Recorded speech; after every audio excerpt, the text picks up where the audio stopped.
嗨，大家好，我是林明伦，欢迎你们上我的船。我的船的名字叫 Gracefully。那么今天呢是一个2日1夜游哈，就是我们从新加坡的南部一直到新加坡的北部，这整个行程大概是6个小时。那么我们来到这里呢，就可以看到北部这里的风景跟南部是完全不一样的啊。那么在我们身后还有旁边这里都有很多的鱼排，所以来这里可以看到不同的风景，有不同的活动。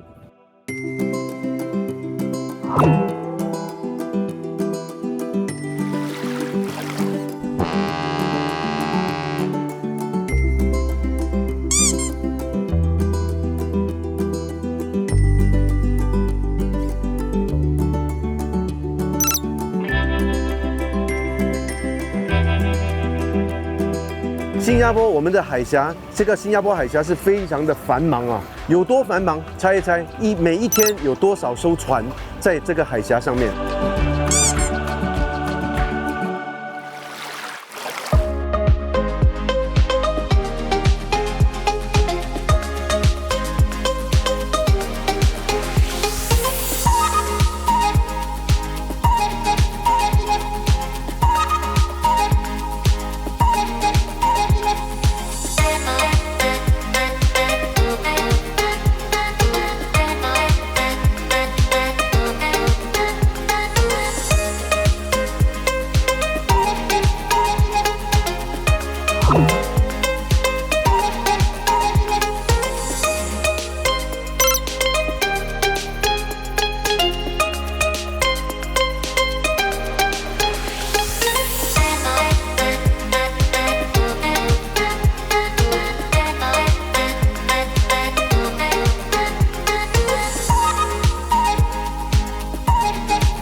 那相信大家都因为这个疫情的关系，被关在家里有好长的一段时间了。那么现在新加坡政府呢，也正在鼓励新加坡人旅游新加坡，因为不能够出国嘛。所以呢，我后来就想到了一个2日1夜游。那么我们就可以从新加坡的南部慢慢的开船，然后沿途上呢就可以看到新加坡非常美丽的市容，我们的风景。然后呢，再来到了北部，北部这里就是靠近乌敏岛这一带。那乌敏岛呢，就可以给我们带回很多以前童年的回忆。这边有干绑生活的感觉，对不对啊？所以呢，就想到，在这个疫情的当儿，我们其实在新加坡可以看的、可以做的事情还算是蛮多的啊。除了2日1夜，其实我现在也在想，新加坡有很多人很怕晒，很怕热，对不对？所以呢，我可以做一个2夜1日游，这个也很有趣，因为晚上有更加不同的风景。因为其实新加坡的夜景也是蛮漂亮的，船只的灯，还有我们的城市的那些灯是很美的。那么 Gracefully 曾经就是我的家，我这艘船现在已经是7岁了之前呢，我们就一家人，我有4个孩子啦，跟我老婆啦，我们就一起在这个船上生活了大概3年半。然后之前还有一艘船是一个单体船，我们在那边也度过了1年所以呢，总共加起来我在海上的生活大概有4年的时间所以之后孩子渐渐长大，老婆说要给孩子回到学校去体验学校的生活那么读书考试有一大堆事情要他们忙的。后来我们就决定搬回家里。那搬回陆地，这艘船空着也是空着，倒不如就用它来介绍多一点人，可以让他们上船来游玩。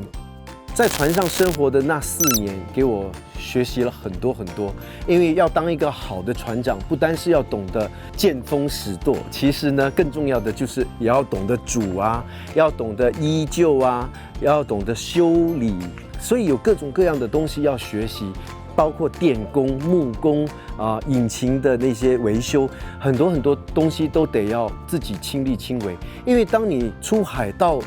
出远门的时候，在大海你是叫天不应，叫地不灵啊，对不对？如果什么都不会的话，那就糟了。所以在船上，我觉得我的生活就是要学习，不断的学习，活到老学到老。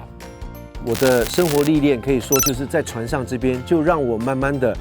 学会很多的东西，然后对整个人生观也会有改变。因为其实讲真的，我们坐飞机，你就会觉得这个世界很小啊，从这里飞到那里可能几个小时就到了。但是当你在船上的时候，你就觉得这个世界其实真的很大很大，单单是一个小岛，你就可以看好几天。那么当然就是一路上我们见到的人事物也很多，所以通过这些岛上的人他们的生活，看到他们的一些习俗文化，我觉得这个就是一个很可贵的一个生活的人生历练。其实这艘船给我最难忘的体验就是我们开船到苏梅岛，在泰国海湾那一带，有一次有一个大的暴风雨。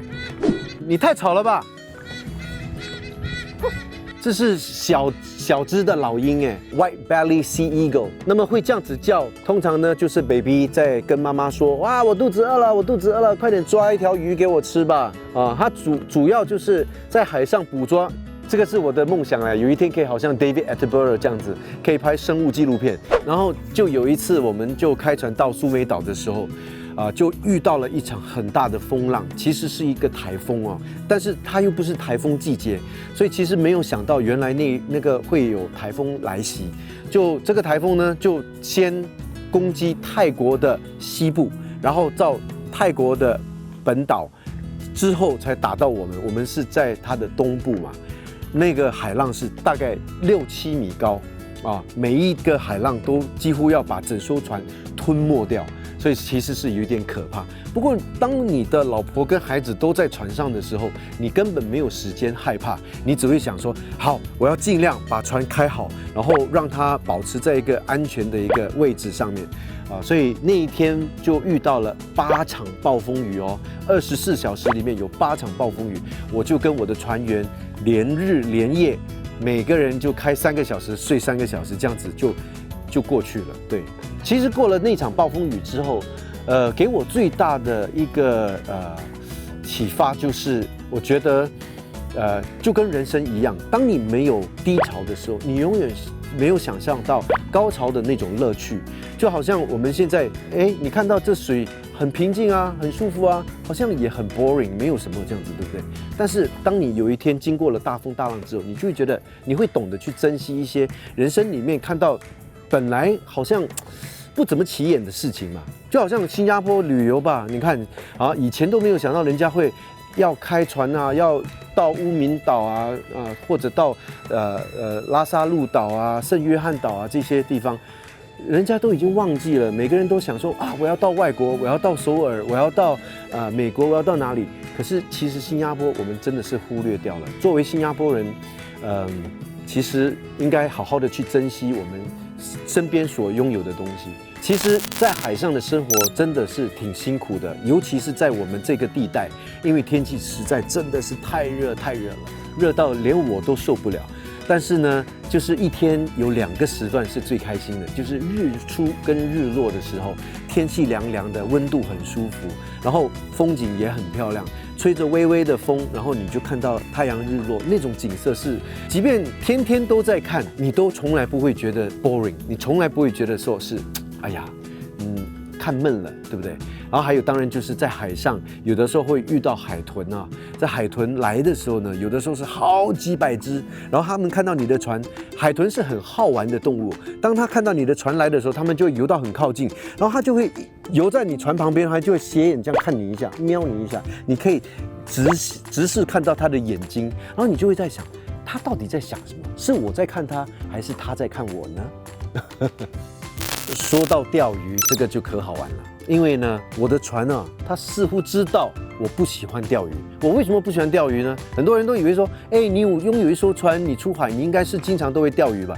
不是的，因为我怕钓鱼啊，那个鱼腥味很臭啊，然后你要处理鱼啊，又弄得很脏，对不对？然后我又很懒惰，又没有耐性，所以我就不喜欢钓鱼。但是经常我们出海都会结伴嘛，有别的船，然后有的时候我们会看到哇一大堆的金枪鱼，那金枪鱼全部都这么大只，然后呢是算百算千的，有的时候你看到他们就全部在抓小鱼嘛，我们就开船过去，每一艘船的后面都会吊2根鱼柱，就会想要把它们捕捉。左边的船钓到鱼了，右边的船也钓到鱼了，就偏偏我这一艘在中间的就钓不到鱼。但是即便是钓不到鱼，他们呢也会把鱼交到我手上，因为我是海上，我就是厨师啊，我最爱煮，他们也知道，所以就把鱼交给我，然后我就会解剖啦，处理啦，结果还是弄得一身鱼腥味，唉。我想那个时候孩子算是年纪还小，不过呢，他们在船上，当然我们还是有垂钓啦。他们孩子就喜欢钓鱼啊，或者是跳到海里面去游泳。他们也算是海的儿子，